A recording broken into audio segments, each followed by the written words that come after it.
Good afternoon. Happy Monday to everyone. A couple of announcements at the top.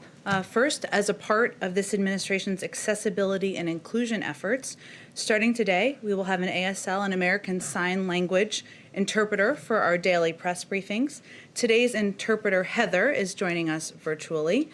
The President is committed to building an America that is more inclusive, more just, and more accessible for every American, including Americans with disabilities and their families. Next, I wanted to share a few updates from the COVID response team. First, today, the President will sign a presidential proclamation to reduce the spread of COVID-19 through travel, especially as we see faster spreading variants emerging across the world. This proclamation is part of the Biden administration's whole of government decisive and science-driven response to the COVID-19 pandemic.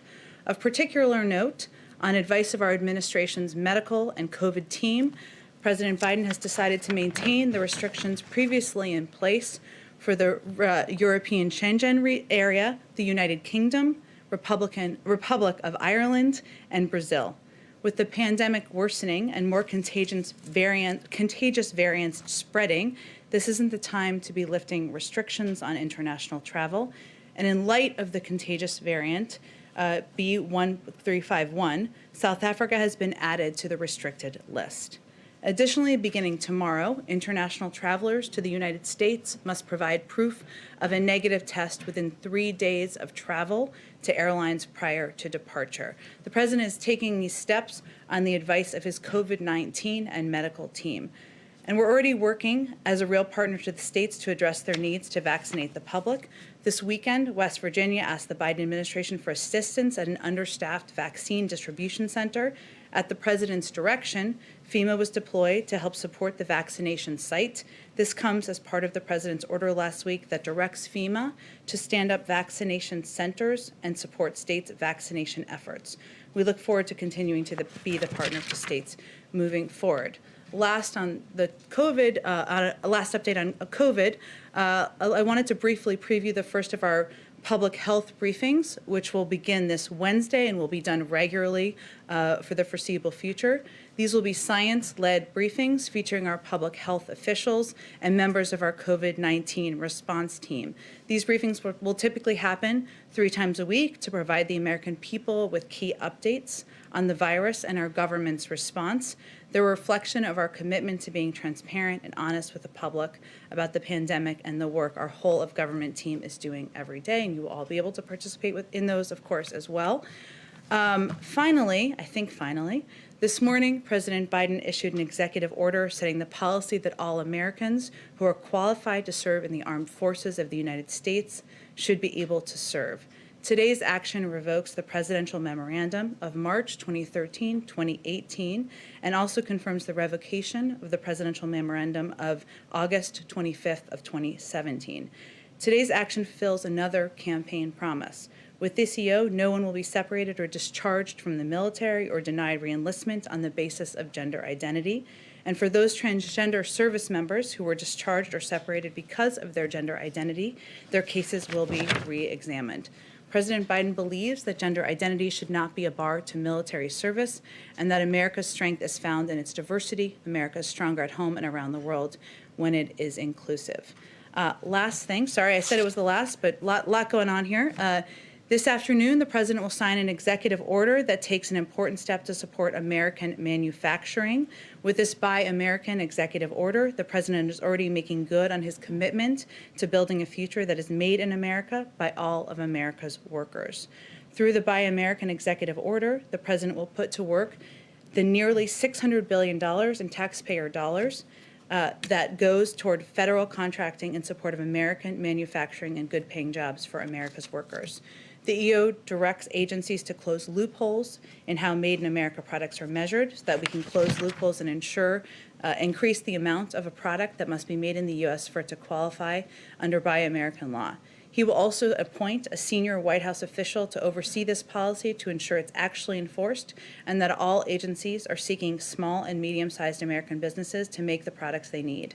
The EO will also tighten and make public the waiver process so that American workers and manufacturers can see how federal dollars are spent and where they're going. So I will stop there, and Jonathan, why don't you kick us off? Thank you, Jen. We know you have to leave at 2 o'clock, so we'll just get started right now. 2 topics for you, please. One foreign and one domestic. Sure. Overseas first. Over the weekend, there were dozens of significant protests in Russian cities over the arrest of Alexei Navalny, which were put down harshly by police there. What sort of U.S. response is being considered? What sort of actions or sanctions could occur? And when does the president plan to speak to President Putin? First, I'd like to point all of you to a statement that was released this weekend by the State Department strongly condemning the use of harsh tactics against protesters and journalists in cities throughout Russia. These continued efforts to suppress Russians' rights to peacefully protest and assemble and their freedom of expression, and the arrest of opposition figure Alexei Navalny and the crackdown on protests that followed are troubling indications of further restrictions on Russian civil society. So I'll just reiterate our call from here on Russian authorities to release all those detained for exercising their universal rights and for the immediate and unconditional release of Alexei Navalny. We also urge Russia to fully cooperate with the international community's investigation into the poisoning of Alexei Navalny and credibly explain the use of a chemical weapon on its soil. And last week, we announced that the president had issued a tasking to the intelligence community for its full assessment of a range of activities, including, of course, the SolarWinds cyber breach, Russian interference in the 2020 election, its use of chemical weapons against Alexei Navalny, and the alleged bounties on U.S. soldiers in Afghanistan. That is ongoing. That review is a 100-day review, so we'll have an update on that when it concludes. Actually, I apologize. I may have misstated that. It's not. I don't have a timeline for the timeline of the review. It's something that's ongoing. It's a priority, of course. Has a call been scheduled with President Putin? I don't have any calls to predict for you at this point, but obviously the president is picking up the phone, engaging with a range of foreign leaders, Europeans and others. There's more planned in the next couple of days, and we'll have readouts as those occur. Okay. And one here at home. The president has repeatedly stressed the urgency of the COVID relief package, the need to get something done now. With that in mind, in considering the reaction of Republican lawmakers to outreach that was done over the weekend, should there be a more narrow focus on the virus and vaccine that could be done sooner? And while we know that these White House officials have talked to the Hill, can you please speak to the president's personal involvement? Who has he spoken to?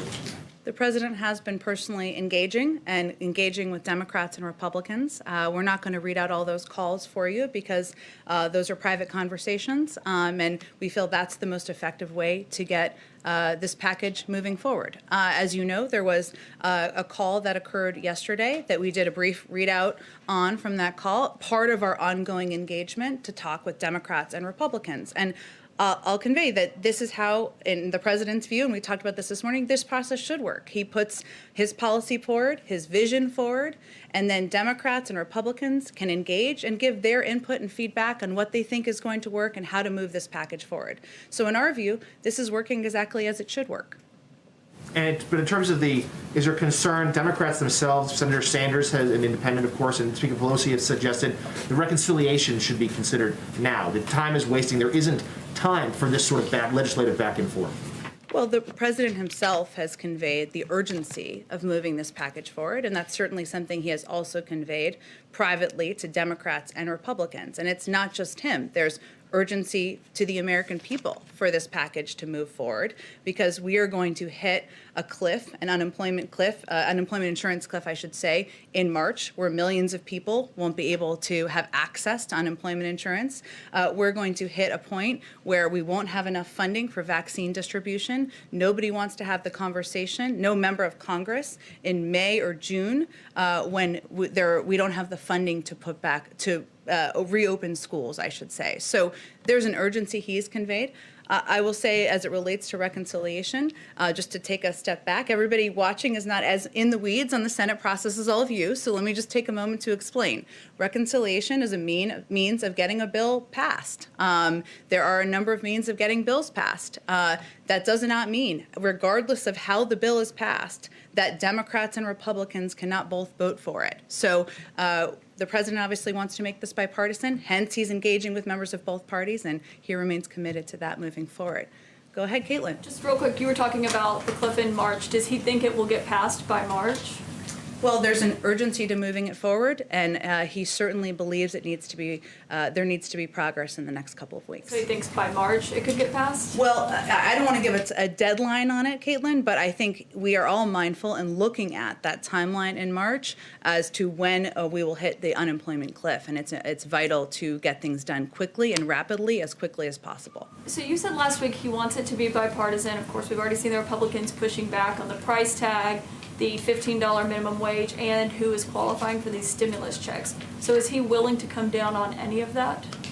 Well, I'm not going to negotiate from here. Not that you're expecting me necessarily to do that. But again, the president feels this is working as it should. He proposed his package. He's getting feedback. We're having conversations. We don't expect the final bill to look exactly the same as the first bill he proposed. I will remind you, though, that the bipartisan package that passed in December had the same thresholds for the checks.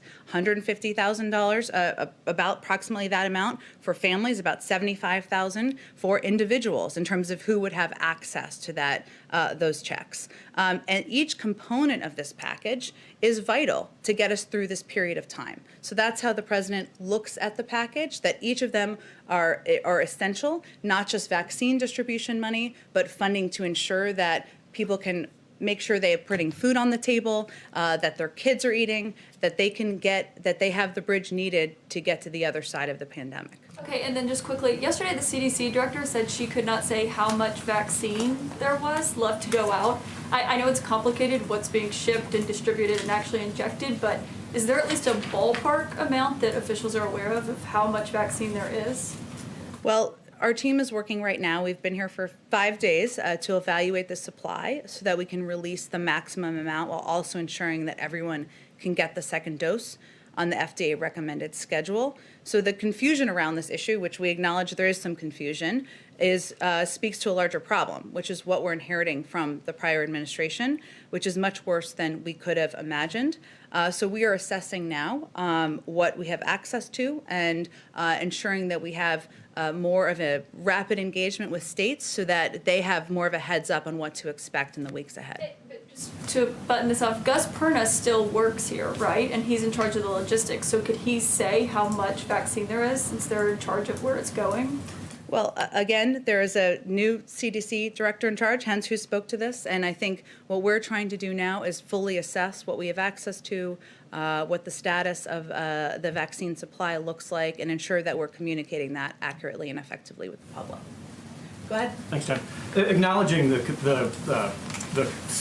confusion around the lack of clarity about the vaccine availability, give us a sense of just how stunning that revelation is. I mean, what was President Biden's reaction to learning that? Well, I will say, having sat in a lot of meetings with President Biden about COVID and his efforts to get the pandemic under control, he asked a lot of detailed questions about the status of supply, the status of distribution, the status of states when there's reporting from all of you on states not having the information they need. Those are specific issues he raises.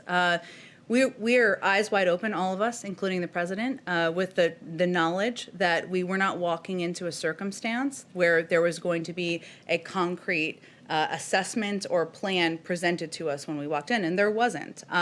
That's why he put forward his 200-page vaccine distribution plan last week, and that's why he hired an experienced and talented team to get to the bottom of exactly what we're looking at so that we can have that assessment moving forward. When does the administration expect to have a better sense of the available inventory? Well, as I noted at the top, we're going to be doing regular briefings 3 times a week. We'll start those on Wednesday. I don't know what assessment they'll have by Wednesday, but what our objective is to be providing clear and accurate information to the public. And what's the White House's message to Democrats, to President Biden's supporters who take him at his word and say, as it relates to COVID relief, we are in a national emergency and we should act like it, and they want action now. They don't want any sort of delay, and they don't want to experience the opportunity costs that might come from a delay in waiting for Republicans to get on board. You mean with the COVID package? Yeah. Well, he agrees. He doesn't want there to be delay either. And I would note that 70% of the public agrees with what you just said, according to the Ipsos poll this weekend, that the components of this package, the funding for vaccine distribution, but also funding to ensure people can apply for unemployment insurance, put food on the table, money to reopen schools, the public supports that. And we anticipate that the public will be conveying to the leaders who are elected to represent them exactly that. Go ahead. Can I just ask you to clarify the travel requirement, the testing requirement? That applies to all people boarding planes into the U.S., including U.S. citizens? Anyone getting on a plane needs a test? From overseas? From overseas into the U.S.? Yes. Citizenship? Yes. Okay, great. I also want to ask a couple of things that the Trump administration did in the final stages, and I'm wondering whether you folks are going to intervene. One is that they issued a license to an Israeli billionaire named Dan Gertler to allow him to access U.S. financial system. That license is in place through the end of January 2022. Will the Biden administration intervene at all, or does that stand? Another one is that he began the delisting, or issued an executive order that triggered the delisting of several Chinese companies. In particular, 3 telecoms have sought a review of that. Do you plan on tweaking or rescinding that order? In other words, stopping the delisting process for these 3 Chinese telecoms? On the first question, fortunately, we're about to have a Treasury Secretary confirmed, and I'd send you to them to speak to any reviews they may undertake, in those sanctions, in that sanctions review. And then on the Chinese, I know there was some reporting, perhaps from your outlet, of course, this morning, on that particular issue. As we've noted in here previously, there are a number of reviews, complex reviews, interagency reviews, I should say, that we're going to undertake as it relates to a range of our. Let me start again here. A range of regulatory actions and a range of relationships with companies as it relates to Chinese investment and other issues as well. Those complex reviews are just starting, and as I noted, they will need to go through the interagency. So the State Department, the Treasury Department, a number of others who will review how we move forward. We're starting from an approach of patience as it relates to our relationship with China. So that means we're going to have consultations with our allies. We're going to have consultations with Democrats and Republicans, and we're going to allow the interagency process to work its way through to review and assess how we should move forward with our relationship. Is it possible that those reviews could lead to a change in this delisting process down the road? Well, I don't want to get ahead of any review, but certainly we're taking an overarching look at all of it, and as we have more to report, we'll report back to you. Finally, can I just ask broadly what the president believes President Trump's legacy is with regards to China, in particular around the tariffs he imposed? Does President Biden like those tariffs? They remain in place on quite a large sum of Chinese goods. Is that under review at all, or are those appropriate at this time?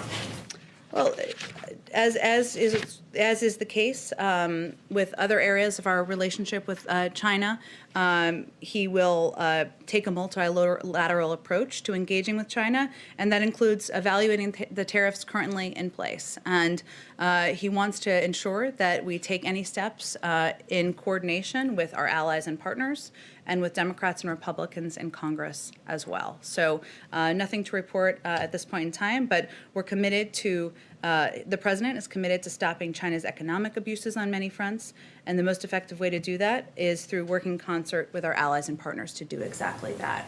Go ahead. I wanted to follow up a little bit on some of the China issues. I know that there was an executive order requiring the sale of TikTok's U.S. business, and I wondered if there were plans to revoke it or enforce it, or what is the current thinking on that matter?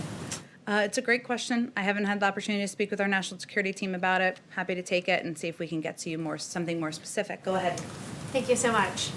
2 questions for you. The first is sort of stepping back for a minute at what the administration's goals are. Unity is something that President Biden spoke about quite a bit on the campaign trail, talked about it during the transition.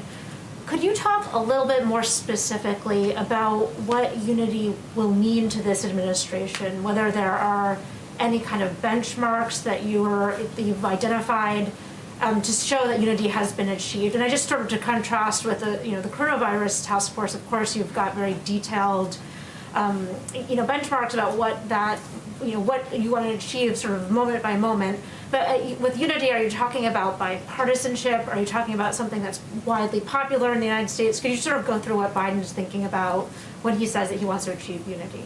Sure. Well, the president came in to lead the country, obviously, at a time of great division, where there was a great need for healing, in his view, and he spoke about that in his inaugural address just last week. So unity to him means, of course, approaching our work on legislative issues through a bipartisan lens, working with Democrats and Republicans, trying to find a path forward on how we can work together to address the problems the American people are facing. That's part of it. But it also means projecting that he is going to govern for all people and address all the issues that the American people are facing. So, for example, that means talking about how the COVID pandemic impacts not just Democrats but Republicans, not just blue states but red states, ensuring that he is reaching out to Democratic and Republican governors, Democratic and Republican mayors, and conveying in every opportunity he has that this is a problem that we're all facing together. So I think it's a little bit different than how you can mark, of course, achieving 100 million shots in the arms of Americans in the first 100 days. But unity is about the country feeling that they're in it together. And I think we'll know that when we see it. But he's going to be working on that and committed to that. Every opportunity has to speak to the public. I have just one other question. The Trump administration, the Obama administration initially had wanted to put Harriet Tubman on the $20 bill. The Trump administration dragged their feet on that. I wanted to see if the Biden administration has a sort of view of the timeline on whether or not she should be on the paper currency. I was here when we announced that, and it was very exciting. It hasn't moved forward yet, which we would have been surprised to learn at the time. The Treasury Department is taking steps to resume efforts to put Harriet Tubman on the front of the new $20 notes. It's important that our notes, our money, if people don't know what a note is, reflect the history and diversity of our country. And Harriet Tubman's image gracing the new $20 note would certainly reflect that. So we're exploring ways to speed up that effort, but any specifics would, of course, come from the Department of Treasury. Go ahead. Hi, another one on China. China's Xi Jinping spoke earlier today. I'm wondering if there's any official White House reaction to his comments. He talked about unity as well. And also talked about cooperation on coronavirus and other issues. Is that kind of statement today likely to change or affect the stance that the U.S., that the Biden administration has toward China on trade and technology? No. I think our approach to China remains what it has been since for the last months, if not longer. We're in a serious competition with China. Strategic competition with China is a defining feature of the 21st century. China is engaged in conduct that it hurts American workers, blunts our technological edge, and threatens our alliances and our influence in international organizations. What we've seen over the last few years is that China is growing more authoritarian at home and more assertive abroad. And Beijing is now challenging our security, prosperity, and values in significant ways that require a new U.S. approach. And this is one of the reasons, as we were talking about a little bit earlier, that we want to approach this with some strategic patience, and we want to conduct reviews internally through our interagency, even though I stumbled over that. I needed a little more coffee before I came out here, I guess. We wanted to engage more with Republicans and Democrats in Congress to discuss the path forward. And most importantly, we want to discuss this with our allies. So no, the comments don't change anything. We believe that this moment requires a strategic and a new approach forward. Go ahead. Go ahead. Hopefully I'm answering your question this time. I'm sorry. We'll go to you next. I was going to pile on a little more on China while we're on this topic, but I wondered, Huawei's been on the entity list for like 2 years now. Just before the Trump administration left office, they initiated a new policy to basically revoke and issue intents to deny licenses for even more innocuous items that U.S. companies were selling to Huawei. Does the Biden administration plan to keep Huawei on the entity list and continue to enforce this much more stringent blanket ban on U.S. goods sales to China, to Huawei? Well, technology, as I just noted, is, of course, at the center of the U.S.-China competition. China's been willing to do whatever it takes to gain a technological advantage, stealing intellectual property, engaging in industrial espionage, and forcing technology transfer. Our view, the president's view, is we need to play a better defense, which must include holding China accountable for its unfair and illegal practices and making sure that American technologies aren't facilitating China's military buildup. So he's firmly committed to making sure that Chinese companies cannot misappropriate and misuse American data.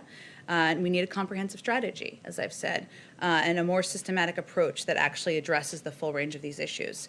So there is, again, an ongoing review of a range of these issues. We want to look at them carefully, and we'll be committed to approaching them through the lens of ensuring we're protecting U.S. data and America's technological edge. I don't have more for you on it. As we do, we're happy to share that with all of you. Go ahead. President Biden, condemned protests and violence on the far left and the far right before he was president. Why haven't we heard anything directly from him about the riots in Portland and the Pacific Northwest since he was inaugurated? Well, he's taking questions later this afternoon, so perhaps you will. I will say from here that President Biden condemns violence and any violence in the strongest possible terms. Peaceful protests are a cornerstone of our democracy, but smashing windows is not protesting, and neither is looting. And actions like these are totally unacceptable, and anyone who committed a crime should be prosecuted to the fullest extent. Our team is, of course, monitoring it very closely. And as he pushes for federal help to businesses affected by COVID, should we expect to see any kind of federal assistance for these businesses out there that are affected by COVID and riots? Well, again, I think you know because we've had this conversation in here already a few times since I joined the team, that his focus is on getting the American people through this period of time and pushing forward on a relief package that will get them the assistance they need as it relates to the pandemic and the impact of the pandemic. So I don't have anything more for you on that. And just one more about the announcement you made off the top about the travel restrictions. Mm-hmm. When President Trump was imposing travel restrictions in March, specifically on China, then candidate Biden called it xenophobic and fear-mongering. So now President Biden is putting travel restrictions on people coming in from other countries. What word do we use to describe that? Well, I don't think that's quite a fair articulation. The president has been clear that he felt the Muslim ban was xenophobic. He overturned the Muslim ban. He also, though, has supported, and he himself, even before, or we did, I should say, even before he was inaugurated, steps, travel restrictions in order to keep the American people safe, to ensure that we are getting the pandemic under control. That's been part of his policy. But he was critical of the former president for having a policy that was not more comprehensive than travel restrictions. And he conveyed at the time, and more recently, the importance of having a multifaceted approach: mask wearing, vaccine distribution, funding in order to get 100 million shots in the arms of Americans in the first 100 days, not just travel restrictions. Go ahead in the back. Yes, two questions, one domestic, one foreign, please. The first is that Bill Pascrell, a congressman from New Jersey, just about an hour ago suggested firing the entire Postal Board of Governors, and he sent a letter to the president to that effect. Is there any plans to make changes, given what happened at the post office over the last couple of years, to try and remove the Postmaster General? It's an interesting question. We all love the mailman and mailwoman. I don't have anything for you on it. I'm happy to check with our team on it and see if we have any specifics.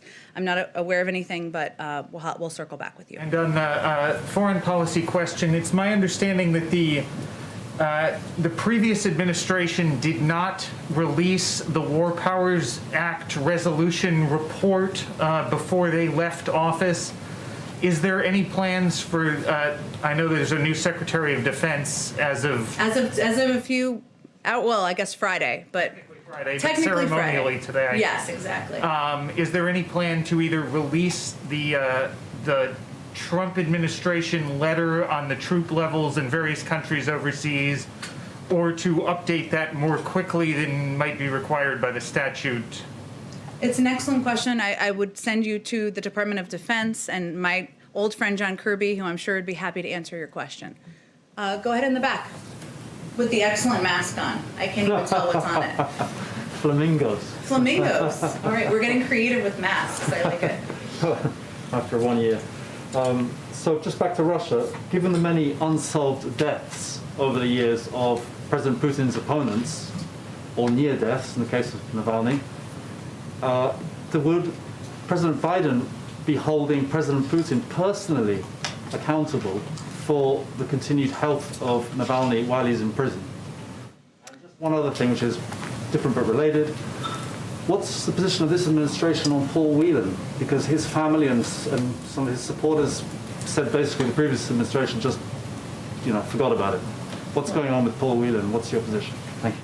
Well, let me take the second question and talk to our national security team and get you something more comprehensive. And certainly we don't plan to follow the same pattern of the last administration.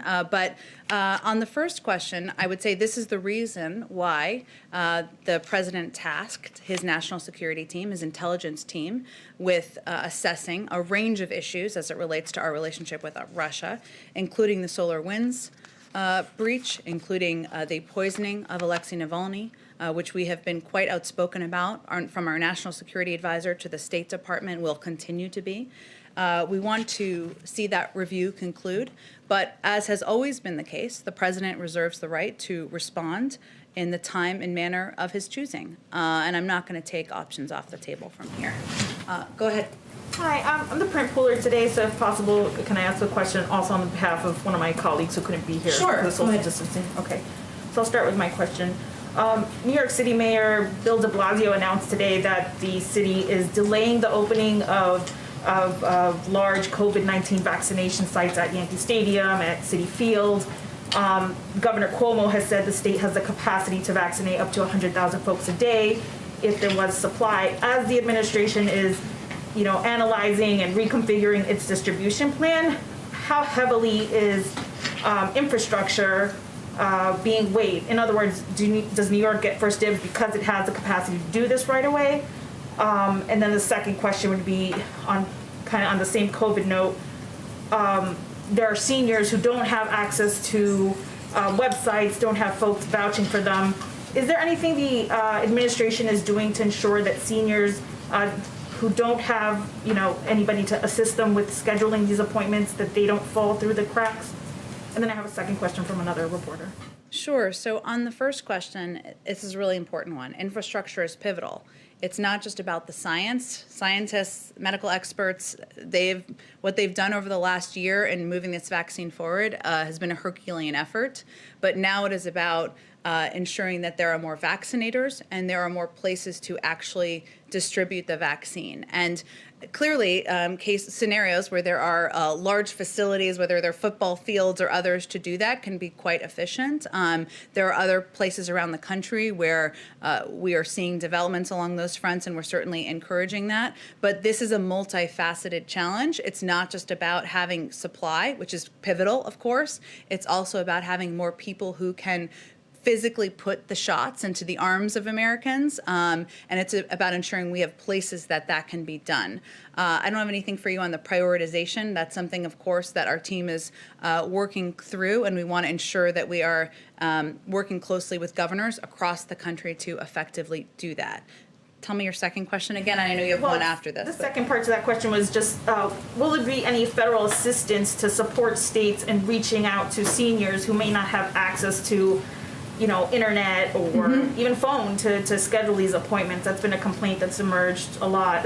Yeah, it's a really important question, because what we've discovered and what our team has discovered is that the farther you get into vaccinating Americans, the harder it becomes. There for a couple of reasons. One is vaccine hesitancy, which Dr. Fauci talked about as an issue that was of great concern to him and some other health and medical experts, and it's more predominant in communities of color. But as you noted, there is also an issue with communicating with a range of people in the public, some in rural communities for different reasons, but also seniors and others who don't who aren't picking up their phone and looking at information on Instagram every day, and not receiving information in the same way that young adults would be. So part of our effort is to use an across the board public communications campaign, an effort to meet people where they are, and certainly thinking about how to reach seniors, doing it in a way where it is being done locally by trusted authorities and trusted figures locally. We found to be a key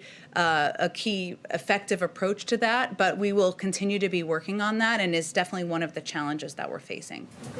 This question is from Ross Palumbo from ABC in South Florida. He asks, Florida Governor Ron DeSantis has blasted part of the president's COVID plan, specifically saying, quote, FEMA camps are not necessary in Florida. Has or will the president be reaching out to DeSantis? What is his reaction to comment like these? Well, the president is a pretty even-keeled guy, so I would say that he doesn't have much of a reaction other than he wants to ensure that the vaccine is distributed to people across the country, including, of course, the millions of people living in Florida. And I will note, because we're data first here, facts first here, they've only distributed about 50% of the vaccines that they have been given in Florida. So clearly they have a good deal of the vaccine. That supply will need to continue to increase as they are able to effectively reach people across the state.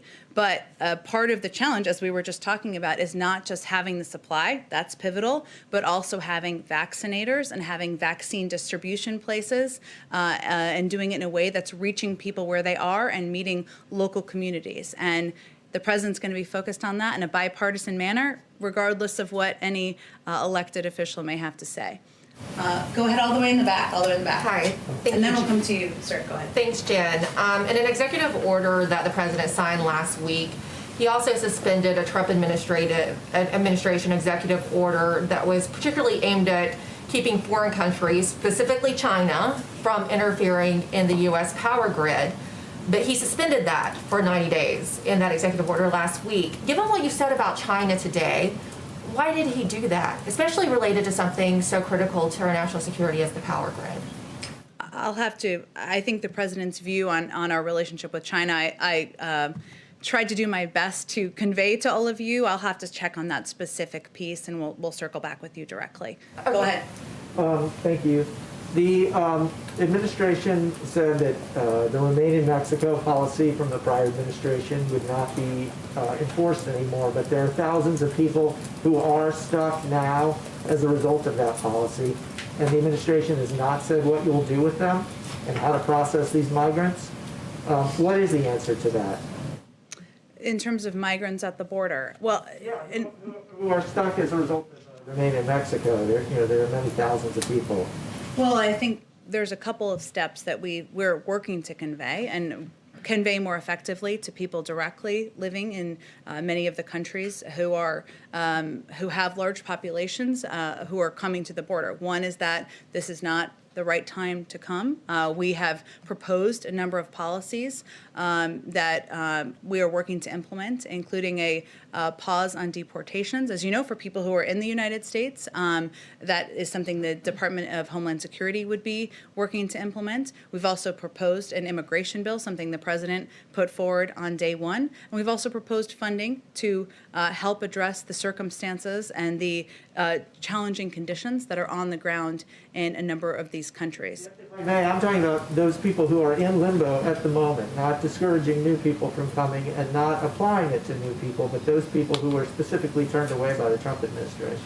I'd send you the Department of Homeland Security on that for a more specific assessment. For a second question, I just wanted to press you a little harder. You said earlier that the president had been speaking with members of the Senate, but you wouldn't say who they were and anything about those conversations because they were private. I mean, they were presumably discussing the people's business. Is that a matter, why should those be private? Why not be more revealing of who the president is speaking with that is in the government? Well, Well, what I said is that the president is speaking with Democrats and Republicans, as are a number of senior officials from the current White House, and we'll continue to do that. And what I meant was those conversations, getting their feedback about what they think about bills and legislation, how they feel about the COVID package that the president put forward, where they have concerns, where they have agreement, that some of those conversations are private. They can speak publicly about their conversations, of course, as many of them have done. But what I was confirming is that he personally is involved and will continue to be involved in moving this package forward. Why not release the names of the people who the president's speaking with to negotiate on this bill? I mean, I know you want to have more transparency in this administration. You've talked about it a lot already. Why not make that a part of the transparency effort? Well, again, he's speaking with members of both parties. A number of them would like to have those conversations private as well. A number of them have also spoken publicly about conversations they've had with the administration. So, and that is perfectly fine by us. Go ahead. Can I ask, going back to COVID, do you know when Americans will be able to be widely vaccinated? Well, of course, we defer to our health and medical experts, as you all know, and Dr. Fauci spoke to this briefly last week, and I expect it's something that our health and medical experts, who will be doing a briefing later this week, will be able to speak to more specifically. We obviously have set out our bold goal of 100 million shots in the arms of Americans in the first 100 days. We will build from there, and we are looking forward to building from there. But I don't have a new assessment for you on when a broad group of the population. Anyone can get it if they wanted it, is essentially what I'm asking. The previous administration said it would be sort of mid-year. They said that regularly. The CDC and other health and medical experts have, from our team, have given assessments leaning towards the summer and fall, but I don't have a new assessment for you from here, but I'd encourage you to ask them that, and that's why we're putting them out to answer questions to all of you. Jonathan, go ahead. The Trump administration in its final weeks rushed through a number of federal executions. Has the president directed a moratorium on capital punishment? And does he plan to? The president's position on the death penalty, I think you're probably familiar with. Others may not be. He's opposed to the death penalty. I don't have anything to preview for you in terms of what steps he may take. Go ahead, Caitlin. You said that these coronavirus briefings are going to start. President Trump did not attend some of the coronavirus briefings at the end. He did not attend a lot of the coronavirus task force briefings. Is President Biden going to attend those task force meetings within the group that's working on this? He will be briefed regularly, I suspect far more regularly than the past president was briefed on COVID and the developments and progress the team is making. I wouldn't expect he attends every task force meeting, no, but he expects and requests regular briefings from the team, and I expect he'll get them. Okay, go ahead. If the whole point of impeaching somebody is basically to get rid of them, and Trump is already gone, would President Biden support maybe the Senate censuring him just so that lawmakers can move on with the people's business? Peter, I really appreciate your creative way of asking this question, which has come up a few times in here. The president was in the Senate for 36 years, as you all know. He is no longer in the Senate, and he will leave it up to members of the Senate, Democrats and Republicans, to determine how they will hold the former president accountable. All right, thank you, Jen. Last one. Go ahead. Oh, last one. Go ahead. Go ahead. I'm sorry. I just wanted to ask really briefly on Afghanistan, if you guys foresee further troop reductions there, and what kind of numbers would we be talking about? It's an excellent question. We're on day 5, so I don't have anything new for you on specifically Afghanistan troop reduction, but I'm hoping to get Jake Sullivan out to the briefing room soon to answer a lot of your questions on a range of issues. Thank you, Jen. Thank you, everyone. Thanks, Jen. Jen, you haven't thanked my Thank you. question. All right, one more. I'm sorry about that. We don't want you to leave you hanging. Sorry, You've been very patient in the back. Yeah, represent for the foreign press group. I have two foreign policy issue, one on China and one on the UK. Okay. On China, you just mentioned about competition, and President Biden's Asia czar, Kurt Campbell, says he hopes for a stable competition. Is that what the White House is looking for? And you just mentioned about this comprehensive strategy. When can we expect of that?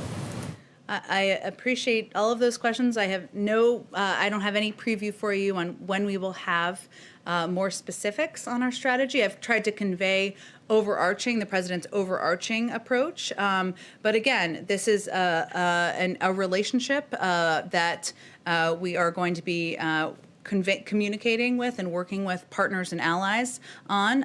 There are a number of calls that will happen over the coming weeks with key partners and allies. I'm sure this will be a topic of discussion, as well as Democrats and Republicans on the Hill, and we are going to approach it with patience. And on the UK, we know over the weekend, President Biden had a phone call with Prime Minister Boris Johnson, and Mr. Johnson said they talk about the free trade deal. However, from the White House readout, we don't see that. Does the president support the free trade deal with the UK? I haven't talked to him or Jake Sullivan about that. I'll venture to do that and see if I can get more for you on it. And Thanks, why is everyone. committed? Thank you. Thank you. Thank you. Thank you.